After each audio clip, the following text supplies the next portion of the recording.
Assalamualaikum dan selamat petang kepada anda semua yang sedang menonton kami. Anda bersama saya Mirahan dan juga Ash Alias. Saya bersiaran secara langsung dari Studio C Suka TV dalam program Bual Bicara Hawa, inspirasi wanita masa ini, wanita luar biasa. Manakah hari ini hari Jumaat, kita nak ucapkan kepada anda selamat hari berhujung minggu dan jangan lupa untuk menyaksikan kami daripada pukul 5 hingga 6 petang di saluran 116 MyTV. Kalau tak ada MyTV, jangan risau, kita ada aplikasi MyTV mana-mana di bawah ini saja, jadi anda boleh download secara percuma dan boleh menonton kami di mana-mana sahaja secara langsung. Ya, okey, baiklah Mira. Dengan episod kita pada hari ini kan, kita nak kupaskan tentang apa Mira? Okey, sebenarnya kita nak kupaskan mengenai toksik penghalang kebahagiaan, tapi dia more kepada keluarga. Oh, okey. Sebab ada keluarga ni yang mungkin kita nak kahwin dengan pasangan pilihan kita tak bagi. Betul. Ada anak-anak yang nak sambung kos lain, tak nak. Ya, jadi toksik ni boleh terbahagi dengan bermacam-macam sebenarnya. Betul. Jadi disebabkan hari ni adalah hari yang paling baik mulia lah kita kata hari Jumaat kan. So hari ni kita nak berbincangkan tentang ini dengan lebih dalam. Jadi kita membawakan siapa Mira? Okey, jadi pada hari ini kita ada pempengaruh media sosial. Betul. Namanya dikenali sebagai Kak Tam atau nama sebenarnya Hajah Sarina. Selamat datang. Selamat datang. Terima kasih kerana beri jemputan kepada Kak Tam. Terima kasih datang ke Hawa juga Kak Ya, Tam. sama-sama. Terima kasih. Katanya jauh daripada Seremban datang ke sini. Betul. Ya. Pasal bersemangat ni. Pasal isu toksik ni kan adalah satu isu yang saya pun rasa sangat terpanggil untuk berkongsi tentang banyak perkara kerana saya pun dihujani sebenarnya. Dihujani oleh pelbagai peringkat umur yang saya rasa macam tak tahu macam nak jawab tu. Orang bayi-bayi saya pun rupanya terkena juga tempias daripada keluarga toksik. Saya rasa memang sesuai lah. Kenalah waktunya kita ketengahkan isu keluarga toksik ni supaya jangan lagi dianggap sebagai satu perkara yang tabu. Satu perkara yang memalukan, yang perlu disembunyikan. Jom kita sama-sama bongkarkan. Jom, mari kita bongkarkan. Jadi yang pertama ni kita ingin bongkarkan. Ya, betul-betul. Okey, seperti yang kita tahulah, Kak Tam pun sendiri adalah seorang pempengaruh media sosial kan. Ada nampaklah isu-isu ni banyak dekat TikTok, ada yang diorang bongkarkan masalah keluarga mereka sendiri. Jadi mungkin kita nak tanya dekat Kak Tam sendiri, macam mana kita nak kenal pasti sesuatu keluarga itu adalah keluarga toksik, betul? Okey, daripada apa yang pengamatan saya, keluarga toksik ni dia boleh datang daripada sesiapa saja yang terdiri daripada ahli keluarga kita sendiri. Betul. Dan tidak mustahil, agak takut untuk dinyatakan, ianya mungkin terdiri daripada ibu bapa kepada anak-anak itu sendiri. Kerana saya menerima aduan yang begitu banyak daripada anak-anak muda yang toksik itu datangnya daripada ibu bapa mereka. Dan saya sebagai orang yang berpengalaman, bukanlah saya nak menerima 100% apa yang mereka katakan itu. Tetapi apabila saya mendapat evidence, mendapat cerita yang tak masuk akal. Sebagai satu contoh, tak sesuai lah, saya tak tahu sama ada sesuai atau tidak saya sebutkan benda ni di TV. Saya sehingga mendapat aduan daripada seorang wanita yang sangat muda, suaminya digoda oleh ibunya sendiri. Allahuakbar.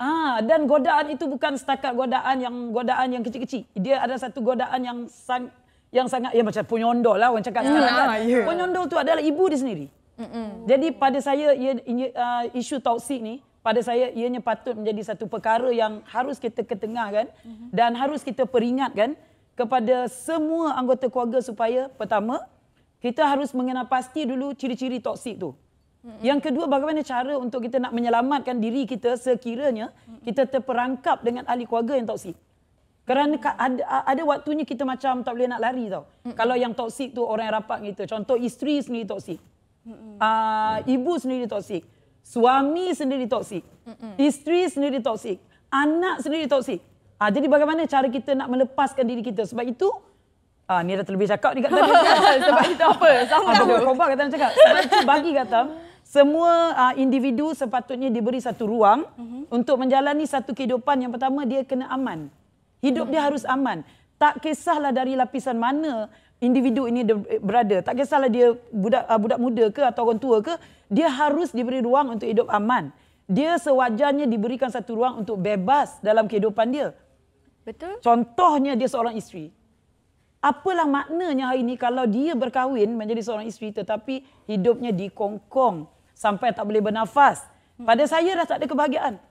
Dan sewajarnya lah kita harus mengamalkan sikap berkecuali daripada dipengaruhi oleh benda yang bukan dalam kehidupan ni. Itu yang Kak Tam amalkan lah. Itu macam dah tak ada toleransi lah antara suami dan isteri, betul tak? Tapi kalau macam contoh tadi tu, ibu menjadi penyondol kepada suami anak. Okey, itu satu benda yang sebenarnya agak tabu. Memang sangat tabu lah sebab itu memang dah terang-terangan toksik.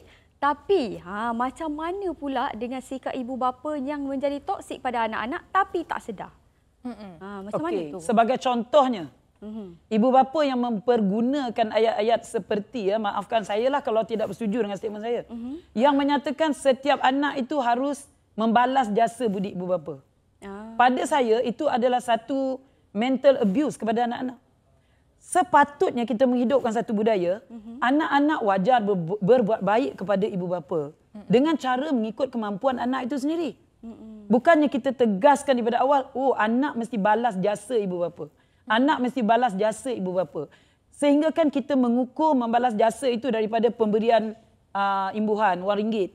Yang anak-anak mesti kena beri mak ayah dia. Tapi macam mana kalau anak tu sendiri berkahwin, gaji dia tak cukup. Jadi di mana kewajaran dia di situ? Pada kata, dah sampai waktunya kita masyarakat Malaysia amnya dan masyarakat Melayu khususnya membetulkan satu kebiasaan yang telah kita biasa ini. Iaitu anak mesti menurut kata ibu bapa, anak mesti balas jasa ibu bapa, anak mesti taat kepada ibu bapa. Pada kata ayat itu mesti dikaji semula. Bukan bermakna kita mengabaikan ibu bapa, bukan itu maksud kata. Tetapi berbuat baik kepada ibu bapa itu dengan situasi dan cara yang betul sesuai dengan kemampuan anak itu sendiri. Itu pandangan Kak Tam lah. Betul. Jadi macam yang Kak Tam sendiri cakap lah kan, ada ibu bapa yang berfikir yang bahawa anak ni kena taat kepada ibu bapa dan sebagainya. Jadi macam mana nak membuka fikiran ibu bapa tu sendiri untuk jangan berfikir yang mereka ni ada kuasa supaya mereka ni tidak menjadi toksik, ke arah toksik. Bagaimana tu? Okey, pada Kak Tam, bagaimana kita nak menseimbangkan keadaan ini? Ibu bapa harus sedar bahawa sebagai seorang manusia biasa, mereka tidak selamanya betul. Dan mereka tidak selalunya betul dan tidak semua yang anda fikir dan anda buat itu betul.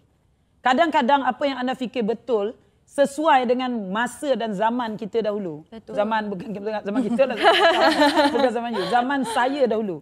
Dia sesuai pada waktu itu. Tetapi kalau kita membawa keadaan yang kita sangka betul ini dalam keadaan sekarang, ianya sudah tidak betul lagi. Dan di situlah perlunya seorang ibu bapa pada saya lebih bersikap terbuka dan anda cuba dengar dengan hati apa yang disampaikan oleh orang-orang seperti Kak Tam. Apabila Kak Tam mengambil inisiatif memberanikan diri tampil di tengah-tengah masyarakat, menjadi seorang pempengaruh di media sosial. Jadi janganlah kecam Kak Tam. Setidak-tidaknya anda ambil ruang untuk fikir supaya setidak-tidaknya anda dapat keluar daripada sikap ibu bapa yang mencengkam lah sebenarnya. Betul. Biasanya kalau kita bercakap mengenai ibu bapa toksik, dia punya perhatian tu, attention pada anak-anak lebih kepada anak-anak yang kecil. Betul tak? Tapi sebenarnya kita lupa anak-anak yang sudah dewasa ni masih anak dan mungkin ibu bapa mereka pun toksik juga. Jadi itu yang kita nak kupaskan selepas ini, tapi kita rehat dulu. Kita bagi Kak Tam rehat. Kita akan berehat sebentar dan kita nak kembali selepas ini.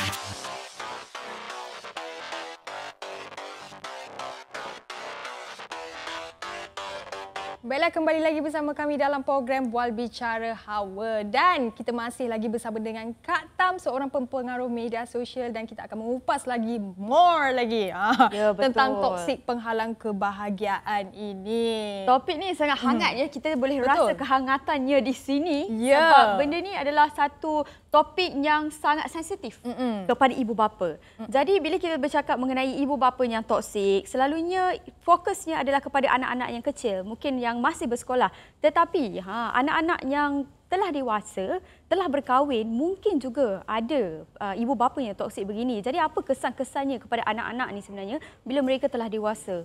Betul. Okey, apa yang daripada apa yang Kak Tam perhatikan, ibu bapa toksik dia adalah satu karakter. Dia bermula daripada karakter ibu bapa itu sendiri yang sejak azalinya toksik. Oh, okay. Yang mana apabila mereka mempunyai cahaya mata, ya, biasanya mereka ini memikirkan cahaya mata itu adalah hak mutlak mereka. Dan kadang-kadang saya dapat merasakan mereka ni tak dapat bezakan antara objek dengan anak. Kalau objek tu dicorak mengikut suka hati, begitu ibarat dia. Dan kalau anak pun mereka fikir begitu. Jadi sedari azalinya dia akan menentukan segala-galanya tentang kehidupan anak tersebut. Dan apabila anak ni dewasa, ibu bapa ni biasanya dia tidak boleh move on bahawa anak dia tu dah dewasa. Dan biasanya benda ni akan berterusan sampai kepada yang paling serius yang Kak Tam nampak, sampai kepada bab jodoh. Ya, apabila sampai kepada bab jodoh dan keadaan ini akan menjadi lebih buruk sekiranya anak tersebut tadi sama je buruknya, bukan lebih buruk ke, dua-dua lebih buruk. Kalau anak tu lelaki, siap. Menantu yang datang akan bermulalah episod penderaan menantu oleh mertua. Itu yang menantu hantu tu. Kalau ibu bapa toksik, menantu jadi hantu. Itu dalam menantu hantu tu Kak Tan cakap. Sekarang ni apabila sebenarnya kalau orang dengar betul-betul cerita menantu hantu ni, apabila you sebagai seorang mentua, you rasa you tak boleh get along dengan you punya menantu, apa yang you kena buat adalah you kena surrender. You kena surrender sebab wanita ini pilihan anak you, bukan pilihan you. Yang nak hidup, yang nak berumah tangga bukannya anda, anak you. So, you kena letak diri you ke tepi dahulu, beri laluan kepada mereka untuk menjalani kehidupan mereka sendiri. Jangan kacau hidup dia orang. Masalahnya sekarang ni, kau dah tahu orang tu hantu, kau pergi sibuk mengacau. Lagilah dia mengilai. Lagilah dia mengilai. Lagi bila mengilai, you rasa hurt tau, you rasa sakit hati. So, puncanya daripada mana? Kak Tan bukan nak menyebelahi menantu, tak. Tidak. Tapi Kak Tan meneliti banyak kes ni sebenarnya dia berpunca daripada mertua. Terus terang Kak Tan cakap. Kak Tan boleh kata 90% masalah menantu mertua ni berpunca daripada mertua tu sendiri. Dia berpunca daripada ibu yang toksik. Ayah yang toksik. Kalau anak dia perempuan pula. Kalau anak dia perempuan. Kalau anak you dah berkahwin dengan seorang lelaki, you kena terima kenyataan bahawa anak kita ni telah diserahkan kepada seseorang dari segi tanggungjawab dan kita kena melupakan. Kita kena melupakan bahawa anak kita ni anak dara yang kita kena tentukan dia kena tinggal dekat mana, makan apa, pakai apa, bila nak beranak pun kita nak sibuk. Bila orang tu dah beranak pun kita nak sibuk. Macam mana cara dia jaga anak. Itu yang masalah rumah tangga. Bila saya bercakap, ramai orang tak suka saya. Tapi cuba dengar betul-betul. Mak-mak cuba dengar betul-betul. Yang kita nak dalam hidup sebenarnya apa? Kalau kita ibu bapa, kita apa yang kita nak dalam hidup? Kalau anda yang muda, Misha dengan Ash muda, you nak bahagia kan? Tapi kami, ibu bapa yang normal, sepatutnya apa yang kami nak adalah anak-anak itu bahagia. Betul. Anak-anak bahagia. Dan bagaimana caranya anak-anak itu bahagia? Jangan semakkan pemikiran mereka. Kalau anak kita yang lelaki, nak bagi anak lelaki kita bahagia, jangan buat dia confused. Sehingga dia bersalah, hingga dia terpaksa menipu. Sebab apa? Nak jaga hati mak. Cuba kalau mak mengalah sikit. Mak mengalah sikit, kita bagi laluan kepada anak lelaki kita untuk mentadbir keluarga dia. Kan bahagia hidup anak tu. Kalau anak kita anak perempuan, kita nak anak kita balik tiap-tiap minggu tengok kita. Tapi suami dia tak suka. Di sini dah berlaku masalah dalam rumah tangga dia. Nampak tak dekat situ? So toksik tu itulah dia punca dia. Tadi macam Kak Tam tadi berkatakan tentang ibu bapa lah kan yang toksik. Bagaimana pula dengan menantu pula yang toksik? Dia berkahwin dengan anak dia ni, tapi dia ingin mengambil kesempatan terhadap anaknya tu, tapi bila ibu bapanya masuk campur, anak dia pula rasa macam ibu bapa dia ni toksik lah, padahal sebenarnya laki dia ni yang toksik. Macam mana? Itu dah terbalik pula. Macam mana tu? Kak Tam pada dasarnya lah. Pada dasarnya Kak Tam percaya. Apabila seorang lelaki dan wanita ini mengambil keputusan untuk berkahwin, Kak Tam percaya perkahwinan itu dibina atas rasa cinta dan kesanggupan untuk melalui susah dan senang bersama. Itu kepercayaan Kak Tam. Dan Kak Tam sebenarnya tidak berapa yakin wujud spesies yang mana isteri ini sengaja nak ambil kesempatan, sengaja nak gunakan suami. Kak Tam tidak berapa percaya yang itu. Kadang-kadang situasi tu yang orang tak faham. Sebenarnya orang tak faham sebagai orang tua. Contohnya, sebagai satu contoh. Kalau isteri tu nak pergi kerja, suami hantar, contoh. Padahal dia ada kereta sendiri. Mak tengok apa? Mak tengok macam suami ni ikut telunjuk isteri, pergi hantar, pergi kerja. Padahal kau ada kereta sendiri, kenapa kau tak boleh pergi sendiri? Nampak tak dekat situ? Padahal mungkin mereka ni nak menjimatkan perbelanjaan. Mungkin mereka nak merapatkan perhubungan dalam kereta itulah mereka boleh bercakap-cakap. Sebab tu Kak Tan cakap, kita jadi orang tua, kalau boleh kita bagi mereka ruang. Bagi mereka ruang dulu sehingga sampailah satu ketika anak kita datang mengadu kepada kita tentang masalah rumah tangga mereka. Masa itulah mak ni boleh masuk campur dengan cara yang beradab. Kalau tak tahu masuk campur cara beradab, mari belajar dengan Kak Tam. Kak Tam bagikan ilmu. Macam mana masuk campur cara beradab. Masuk campur ada dua. Itulah macam mana tu. Masuk campur cara beradab ni begini. Kita jangan menyelesaikan masalah secara berdua. Kita mesti memanggil mereka yang terlibat berserta dengan mereka yang bersangkutan. Contohnya, kalau anak Kak Tam lelaki mengatakan dia ada masalah dengan isteri dia, Kak Tam akan panggil isteri dia. Panggil isteri dia sekali. Tak cukup dengan isteri dia. Kak Tam mesti panggil besan Kak Tam. Ya, Kak Tam mesti panggil besan Kak Tam supaya percakapan kita bersaksi. Supaya jangan dibolak-balikkan pula oleh menantu Kak Tam. Betul. Nanti kalau dia pergi mengadu dekat mak dia kata pula mertua dia begitu dan begini, kan buruk padahnya, betul tak? Betul. Sebab itu bagi Kak Tam, itulah masuk campur yang beradab. Semua kita bagi selesai. Kalau anak lelaki, menantu Kak Tam contoh lelaki, didapati aduannya memukul anak Kak Tam sebagai contoh. Kak Tam mesti panggil dia, betul kau pukul anakku? Bila waktunya? Apa kesalahan anakku? Itu penyelesaian yang beradab. Bukan cerita belakang-belakang ya, perempuan. Yalah, maksudnya kita kena bermediasi lah kan antara semua orang. Jangan seorang-seorang jangan pergi mengata. Kalau belakang-belakang itu kita mengata. Kita nak menyelesaikan masalah.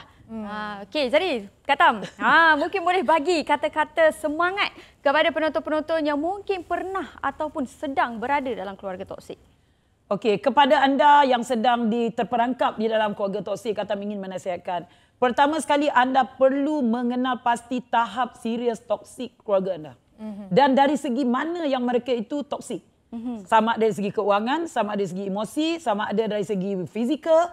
Yang mana satu anda toksik tu dari segi apa? Pasal toksik tu terlalu subjektif. Dan apabila anda mendapati ianya adalah sesuatu yang benar-benar toksik, harus jauhi diri anda dan bangkit, bukan bangkit menentang, bangkit untuk sedar bahawa anda mempunyai hak untuk hidup bahagia seperti orang lain dengan menyatakan tidak kepada sebarang penderaan mental, fizikal maupun penderaan yang lain-lain itu.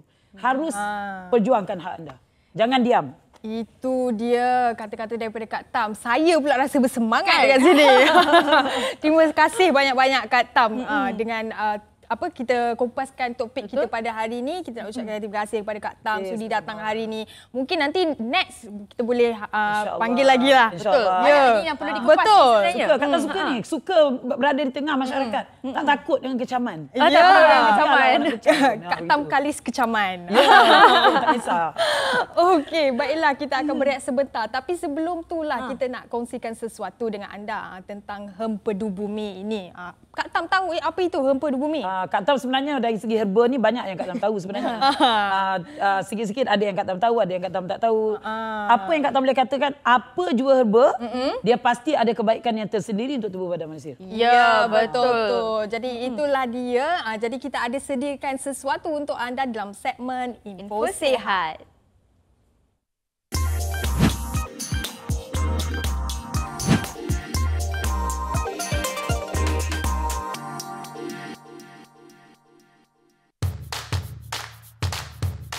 Tawaran hebat Suka Shop, Herbs Garden.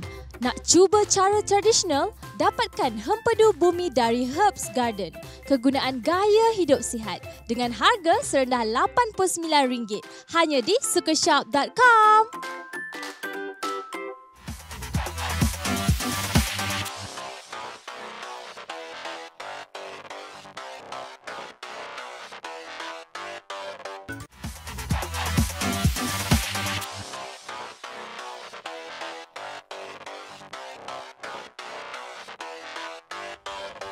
Baiklah, kembali lagi kami dalam program Bual Bicara Hawa. Jadi untuk segmen kali ini, kami dari tim Hawa berkesempatan untuk menghadiri sidang media dan tayangan perdana filem La Luna yang diadakan di Dadi Cinema Pavilion Kuala Lumpur. Jadi kalau penonton nak tahulah kan apa yang berlaku dalam sekitar majlis sidang media filem ini, jom kita saksikan dalam segmen Bioskop Filem.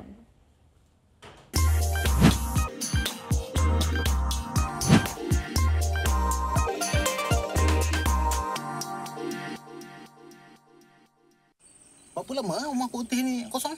10? 11 tahun? Lebih kurang lah. Kampung Beras Basah ni antara kampung yang paling alim dalam negeri ni. Kedai apa yang kamu nak buka ni? Yang itu, apa kata kita simpan dulu yang itu, kasih surprise sikit.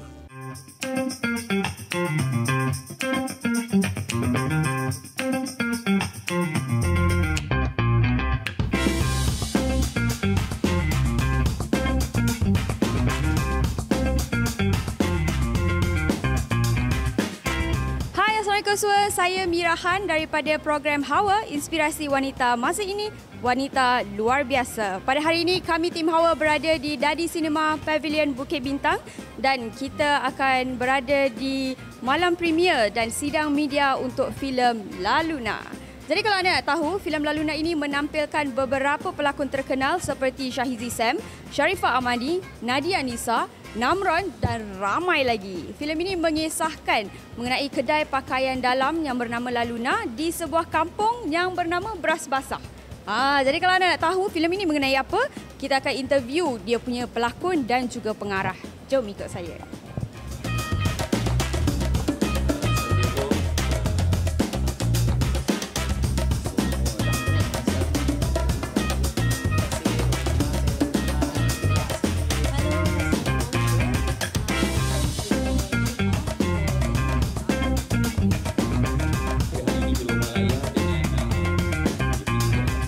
Sebelum ni selalunya filem saya either thriller atau komedi, tetapi ini first time saya buat love letter pada P. Ramlee. Kalau you dah tengok filem ni, you dapat tahu dari mana saya pay homage, mana saya rip-off sikit kan. So it's a P. Ramlee movie through and through. So kalau ni filem ni saya buat in 1965, ada Shahizi Sam will be P. Ramlee, Sharifah Amani will be Sarima. So it's all that. It's really a love letter pada kampung and also the movies yang I love, macam Bujang Lapuk semua dulu. Yeah. Saya harap orang tengok filem La Luna ni dapat tahu yang his spirit is alive in film. Tetapi new generation of filmmakers seperti saya ke apa, kita add our own touch. Add kita punya voice, kita punya spirit, kita punya style untuk filem dia, so that kita boleh keep on evolving.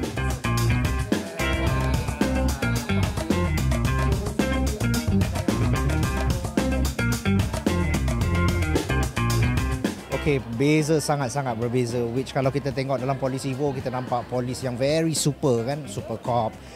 Bagi sajalah apa cabaran sekalipun, dia boleh redah sekalipun, tak kisah kan. Tapi kalau macam untuk polis watak Salihin ni, dia sangat berbeza pasal dia sangat human.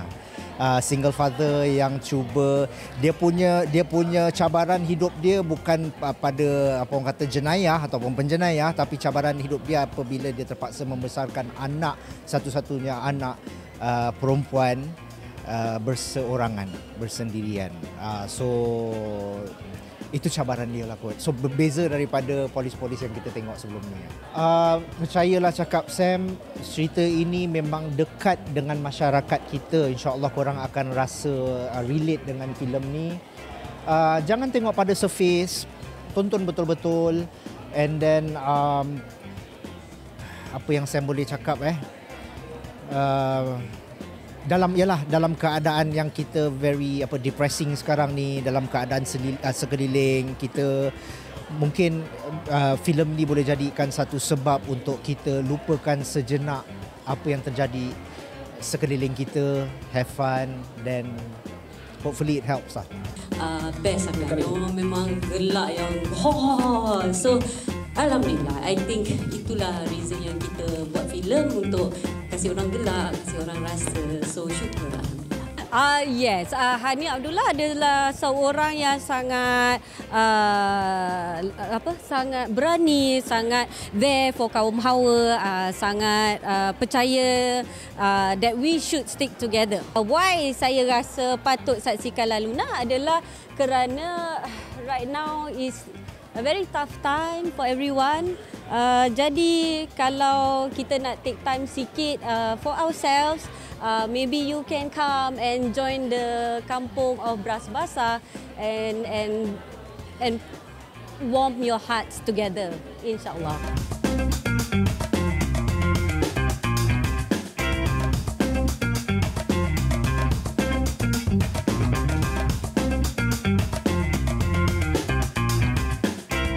Memang lama saya tunggu watak macam ni tau. Jangan orang tengok, mula-mula orang tengok first time tu orang dah tahu dah kita what type of kita protagonis ke antagonis ke. Tapi yang sama-sama tu yang saya sangat-sangat suka. Termasuk yang watak Tok Hassan ni. Tadi ditanya pada saya cerita ni komedi ke serius. Saya kata cerita ni serius walaupun dia banyak gelak. Okey. Yang penting kita harus belajar melihat daripada beberapa layer. Filem ni bukan untuk mata, bukan untuk socialize saja, bukan. Dia juga mendidik jiwa kita. Siapa nanti? Okey, jadi kepada anda semua, jangan lupa untuk tonton filem La Luna ini kerana filem ini sangat-sangat kelakar dan sangat unik. Jadi kita berharap semoga filem ini diterima oleh orang di Malaysia ini. Jadi kalau anda tertanya-tanya di mana nak saksikan, anda boleh saksikan di mana-mana pawagam berhampiran anda pada 9 November ini. So, jangan lupa tengok tahu.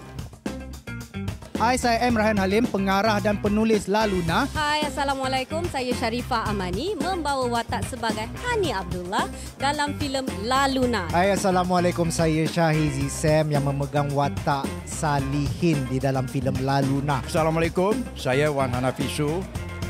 Dalam La Luna, saya memegang watak Tok Hassan.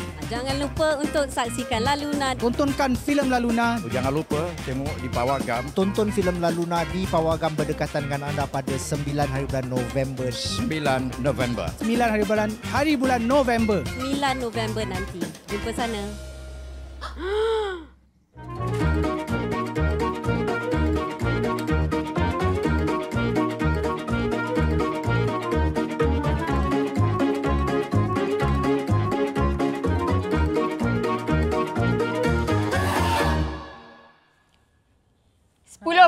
Itu dia. 10/10 10/10 memang best. Ash, kita kalau dah tua-tua selalunya lah kita akan dengar orang malu. Betul tak nak beli pakaian dalam? Ya, betul lah tu. Tapi dalam cerita ni sebenarnya dia sangat-sangat menitik beratkan kepentingan hubungan batin antara suami isteri dan yang lagi bestnya dia angkat pasal kaum wanita. Ya, itu yang menarik tentang movie ni. Jadi kalau kepada anda yang tak menonton lagi La Luna ni boleh tonton di pawagam berdekatan dengan rumah anda. Yes. Baiklah, sebentar lagi kita akan bersama dengan penyanyi yang terhangat di Malaysia. Siapakah dia? Jadi jangan ke mana-mana, kita akan kembali selepas ini.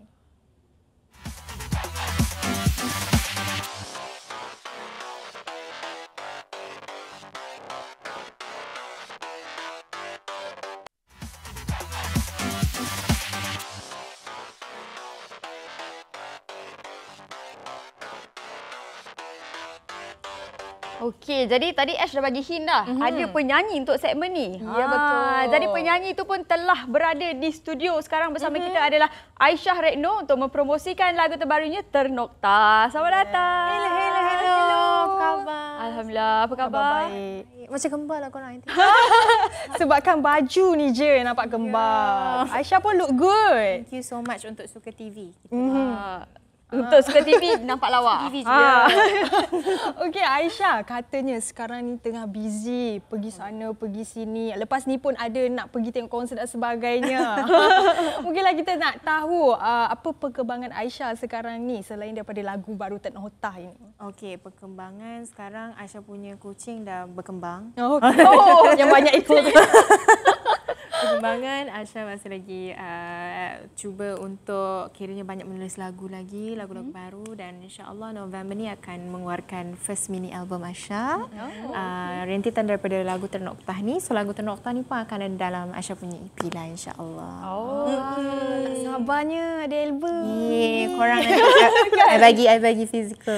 Baik, okey, nanti kita minta Okey, jadi Ternoktah ni boleh tak mungkin cerita sedikitlah sebenarnya Ternoktah ni mengenai apa?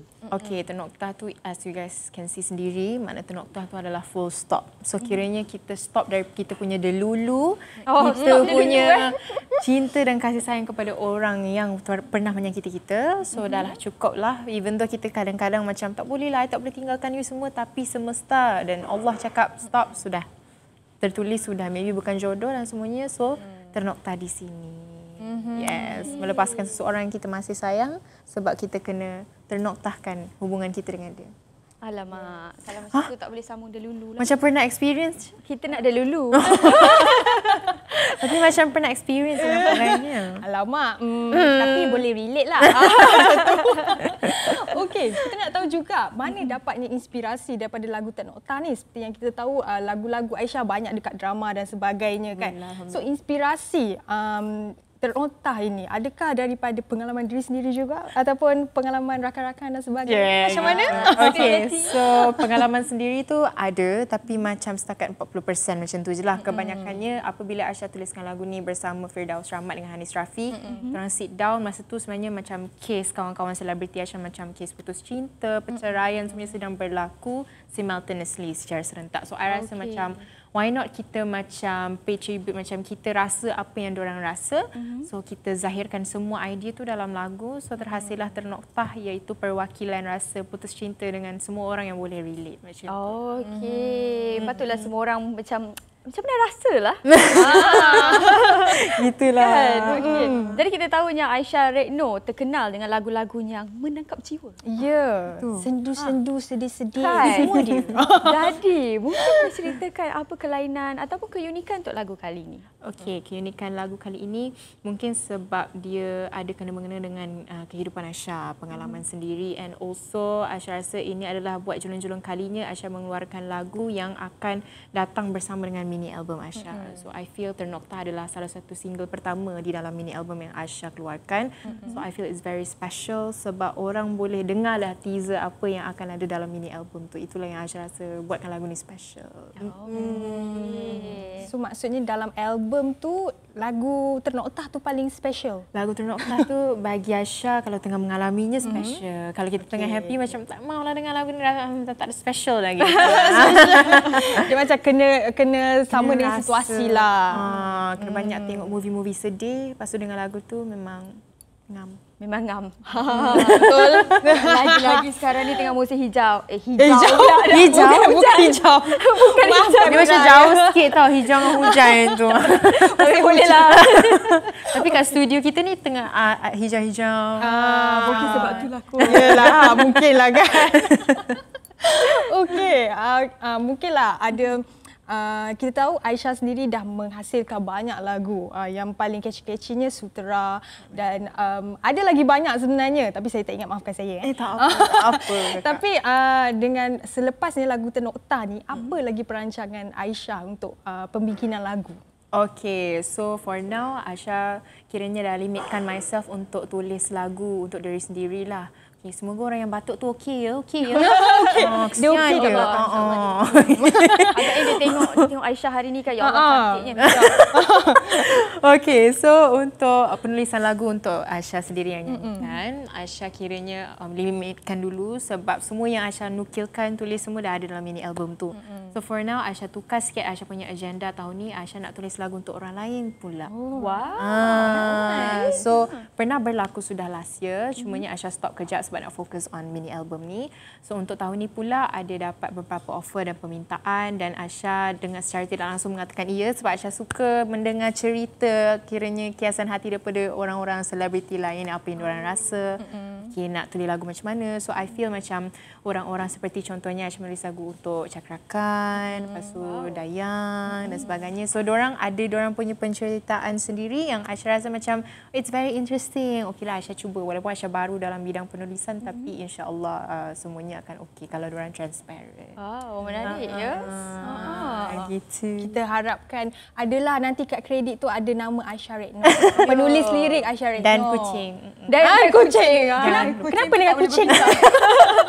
Sebab kucing ni sebenarnya terapi untuk Aisyah. Mungkin ada kebanyakan orang mendengar perkara tu macam mungkin bahan jenaka. Tapi for me, kucing adalah salah satu faktor macam mana Aisyah boleh kiranya kurangkan Aisyah punya stres. Kita kadang-kadang kerja kan. I mean everyone, not only in the music industry. Kita sebagai manusia biasa pun kita mengalami stres semua. So I feel kalau kita ada haiwan peliharaan, lagi-lagi dengan amount yang sebegitu banyak, walaupun memang financially kita boleh stres semua kan nak fikir cost, tapi tengok bulu-bulu tu dah buat kita rasa macam really stress. Betul. So peliharalah kucing. Peliharalah kucing. Itulah dia nasihat. Promote lagu. Betul. Sambil-sambil lah dia promote bidang peliharaannya. Itu dia kata-kata daripada Aisyah Retno benda kucing. Okey, sebentar lagi kita nak bersembang juga dengan Aisyah dan kita nak Aisyah akan mendedahkan lagu ternoktahnya. Jangan pergi ke mana-mana, stay sahaja bersama kami. Kita akan berehat sebentar dan kembali lagi selepas ini.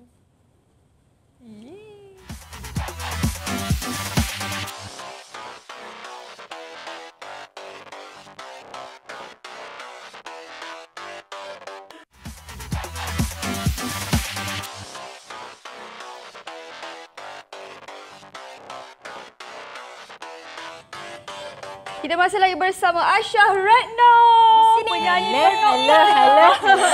Yes. Susah tau kita nak suruh Aisyah datang sini. Ya senang je, one call away. Okay. So, kita nak tanya jugalah disebabkan saya peminat Aisyah Retno lah. Kita tahu perkembangan awak. Perkembangan tentang Aisyah menempa nama di Indonesia. Buat persembahan dekat sana, betul? Alhamdulillah. So, macam mana? Boleh ceritakan? Okay, so experience dia, Aisyah pun first time menjejakkan kaki di dalam macam stesen radio dan juga TV di Indonesia. Dia sebenarnya sama je dekat sini, so maybe different dia daripada cara bekerja and also dia punya language lah. Language dia, but all in all I enjoy so much sebab orang-orangnya pun best macam dekat sini juga. And yang paling best sebab I dapat jumpa kawan-kawan selebriti yang dekat sana. Yes, pernah juga macam diberi peluang untuk berada di national TV macam RCTI.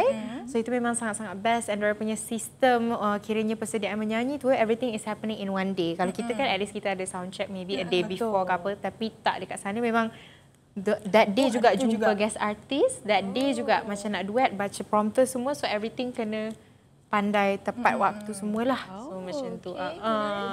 Menarik dan juga supporter-supporter di sana pun best, dapat berjumpa kiranya kawan-kawan baru di sana. So insya-Allah kalau ada rezeki lagi I would love to pergi sana, ajak korang dua lah, boleh ya? Insya-Allah boleh. One call away.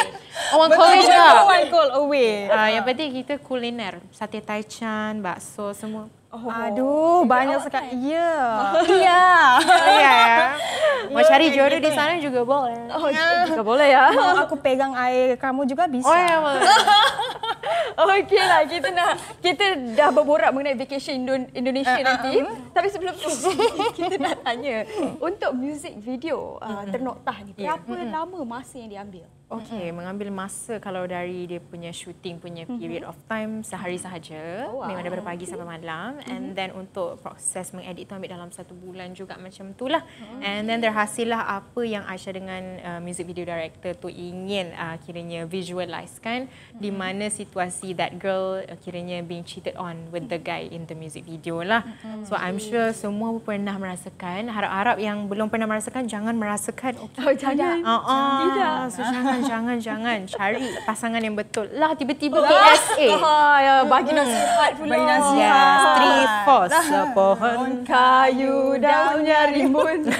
Sempat So begitulah music video ternoktah tu, and I feel dia sangat sentimental dan sangat meaningful to me sebab I rasa macam that time I punya skill berlakon kena ditingkatkan sebab ada scene menangis, ada scene menjerit. So all the best to neighborhood kat sana lah. Jeritan batinku. Jeritan batinku. Macam tu, yes, like that. Pasal ada kelas melukis juga.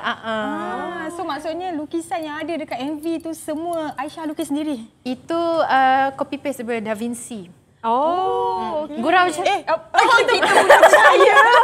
Dia cakap Da Vinci kan macam wah, dalam hati dia macam hebat juga Aisyah ni. Semua benda dia boleh multitask. Pandai gurau punya. Ya. Boleh? Okay, on. Maksudnya dia boleh masuk rancangan lawak lah lepas ni. Ada? Suka ada? Mungkinlah lepas ni kita akan kalau invite ada, you. saya nak join. Okay. Aisyah adalah first contestant. Betul. Tapi terima kasih cakap saya lawak. Tak pernah diorang cakap. Selalunya saya menang trofi hamba. Ya Allah. Okey. Apa yang cakap tu Ada zaman sekolah. Zaman sekolah. Tak apa. Dah lama dah. Dah lama. Kita dah boleh lupakan zaman sekolah. Ya, betul. Okey, berbalik kepada MV Aisyah tadi. Okey, kita tengok dekat YouTube, dekat komen dekat bawah tu semua kata lagu Aisyah best, MV best dan sebagainya. Lagu Aisyah yang Ternokta ni ada kaitan dengan diorang. So bila you baca komen-komen orang tu, apa you punya perasaan? Perasaan I turut sedih dan berduka cita. Kenapa ya? Sebab kenapa you cari pasangan yang macam tu? Faham. Sama lah kita. Tak ada. To me, tak apa, it's okay. Manusia biasa melalui perkara-perkara kesedihan dan sebagainya. Daripada situlah kita boleh mencari pasangan yang lebih matang. Kita boleh jadi lebih matang. Dan maybe in the future, kita boleh menjadi pasangan yang lebih nombor satu. Nombor satu. Kita nak cari orang yang sayang kita, kena cari yang nombor satu. Kita kena yin and yang, alpha and beta, black and white, you know. Ya, betul tu. Betul. Apa lagi Mira? Saya nak cakap selalunya kita takkan dapat jodoh yang baik first time tu terus dapat. Jarang. Oh ya ke? Betul. Ya, jarang. Kalau yang dapat tu dia bertuah. Tapi kalau kita dapat yang kurang sikit tu, kita boleh dulu. Tapi kita belajarlah. Tadi macam suka perkataan dulu Saya buat lagu pasal dulu. Betul. Mungkin lepas ni dah ada lagu Delulu, lepas ni lagu Solulu pula. Sebab Delulu is the Solulu. Boleh. Yes. Delulu, jangan selalu nanti ditinggal dulu. Boleh? Itu verse 1 lagu I nanti. Yes. Okey. Kita nampak sejarah dia buat lagu dekat sini. Kita kena claim. Kena claim. Betul tu. Okey. Baiklah. Untuk terakhir ni, Ash. Silakan. Apa dia? Kita choir. Apa dia pula? Okeylah, kata-kata terakhir. Harapan you untuk lagu Ternokta ini. Harapan I, semoga you guys dua nanti pergi pusat karaoke. Dah tak nyanyi lagu lama-lama I, boleh dah kot nyanyi lagu Ternokta dah sekarang. Itu je lah. Dan harapan Aisyah kepada pendengar-pendengar di sana juga. Kalau nak karaoke, janganlah karaoke lama. Lagu-lagu lama Aisyah. Ternokta kan ada. Sama-sama lah kita boleh galau. Itu saja. Arigatou gozaimasu. Ya, arigatou. Terima kasih kita ucapkan juga kepada Aisyah sudi datang pada hari ini. Thank you kakak. Ya. Sama-sama dan terima kasih juga kepada semua penonton Hawa dan kita akan tinggalkan anda dengan persembahan daripada Aisyah Rekno dengan lagunya Ternokta dalam segmen Merdunya Suara.